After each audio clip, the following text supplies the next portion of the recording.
నమస్తే బోసుకుమరి. హరిహర వీరమ్మలకు సంబంధించి అయితే మాత్రం టోటల్ డిసప్పాయింట్. దీంట్లో ఇంక సమస్య లేదు, ఉన్నటువంటి విషయం ఉన్నట్టుగా మాట్లాడుకోవాలి. బట్ ఎన్ని రాజకీయ ఒత్తిళ్ళైనా ఉన్నాయి, పవన్ కళ్యాణ్ గారికి ఎంత పనైనా ఉన్నాయి, లేకపోతే ఏమైనా కానీ ఏమైనా చేయను, ఒక పాన్ ఇండియా సినిమాకి చేయాల్సినటువంటి విధంగా అయితే మాత్రం షూట్ చేయలేదు. ఒక పాన్ ఇండియా సినిమాకి సంబంధించినట్టుగా ప్రమోట్ చేయాల్సినటువంటి దానిలో ఎక్కడా ప్రమోట్ చేయలేదు. ఇది మాత్రం షో. బట్ ఇక ఓన్లీ పవన్ కళ్యాణ్ గారి ఇమేజ్ మీద మాత్రమే ఈ సినిమా ఆడాల్సినటువంటి పరిస్థితి ఏర్పడింది. సరే, లాస్ట్ 20 రోజులన్నా కూడా ఏదైనా ప్రమోషన్స్ చేసుకుంటారంటే కనీసం పవన్ కళ్యాణ్ గారు దీని గురించి ఒక ఇంటర్వ్యూ కూడా ఇచ్చినటువంటి పాప అనుకోలేదు. కనీసం టీం అన్నా దీని గురించి ఎఫర్ట్ పెట్టి ఏమైనా ముందుకు వచ్చే ప్రయత్నం చేస్తుందంటే ఏమి చేసినటువంటి పాప అనుకోలేదు. మామూలుగా ఇంకేం రత్నం గారు డబ్బులు పెట్టి దాన్ని ముందుకు తీసుకొచ్చిన ప్రయత్నం చేశారు కాబట్టి ఆయన తప్పదు. కాబట్టి ఆయన కొన్ని ఛాన్స్ ఇంటర్వ్యూ ఇచ్చినా కూడా అది పెద్ద హైప్ వచ్చినటువంటి పరిస్థితులు లేవు.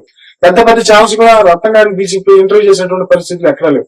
అంటే టోటల్ గా ఈ సినిమా బాగొచ్చింది అనేటువంటి విషయాన్ని రత్నం గారు అక్కడక్కడ ప్రస్తావిస్తున్నా ఎక్కడా కూడా దీని గురించి ప్రమోషన్ చేసేటువంటి పరిస్థితి, అసలు నిజంగా ఇది ప్యాన్ సినిమా అనేటువంటి డౌట్లు కలుగుతున్నటువంటి పరిస్థితులు ఉన్నాయి చాలా మందికి.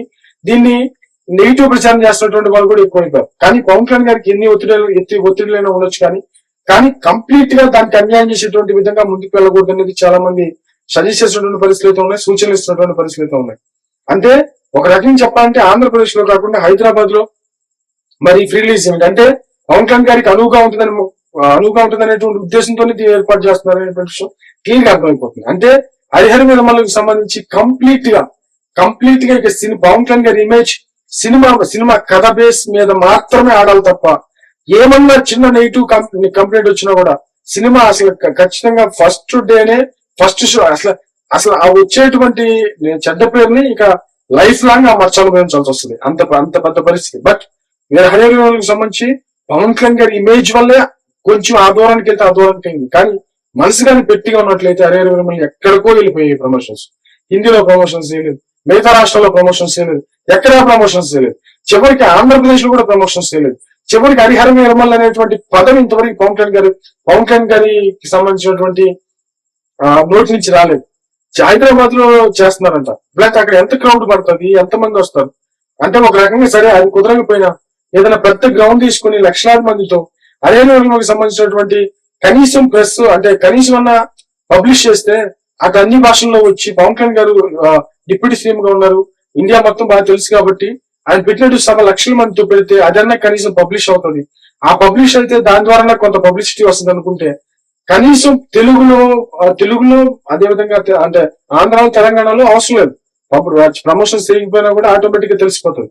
ఇప్పటి వరకు కూడా సినిమా ఎప్పుడు రిలీజ్ ఇంత కొంతమంది అడుగుతున్నారు, పెద్ద వాళ్ళు అడుగుతున్నారు, ఏదో పవన్ కళ్యాణ్ సినిమా అవుతుందంట ఎప్పుడే రిలీజ్ అని చెప్పేసి అడుగుతున్నారు. అంటే ఇప్పటికీ కూడా సినిమా రిలీజ్ ఎప్పుడు ఏ రోజు అనేటువంటి విషయం క్లారిటీ లేదు.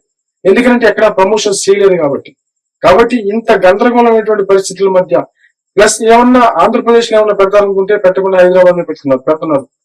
ఇది ఎంతవరకు లాగుతుంది ఏంటో తెలియదు. కానీ ఏమైనా ఒకటైతే క్లారిటీకి చెప్పాలంటే హరిహర వీరమ్మలు సినిమా ఏదైనా రికార్డులు కొట్టినా లేకపోతే ఏదైనా ముందుకెళ్ళేటువంటి ప్రయత్నం చేసినా, ఓపెనింగ్స్ బాగా వచ్చినా, మంచి కాకు వచ్చినా, హిట్ అయినా ఇదంతా నిజంగా ఇక పవన్ కళ్యాణ్ గారికి దేవుడు పవన్ కళ్యాణ్ గారి మీద ఉండే కృప వల్ల ఏదన్నా ఆయన మీద ఉండే దయ వల్ల కృప వల్ల దేవుడు బలం వల్ల ఏదైనా ముందుకు రావుతుంది తప్ప నాకు తెలిసి మనుషులుగా వీళ్ళు ఏదైనా చేశారనేది మాత్రం ఖచ్చితంగా నమ్మటానికి వీలేదనేది నా గట్టి అభిప్రాయం.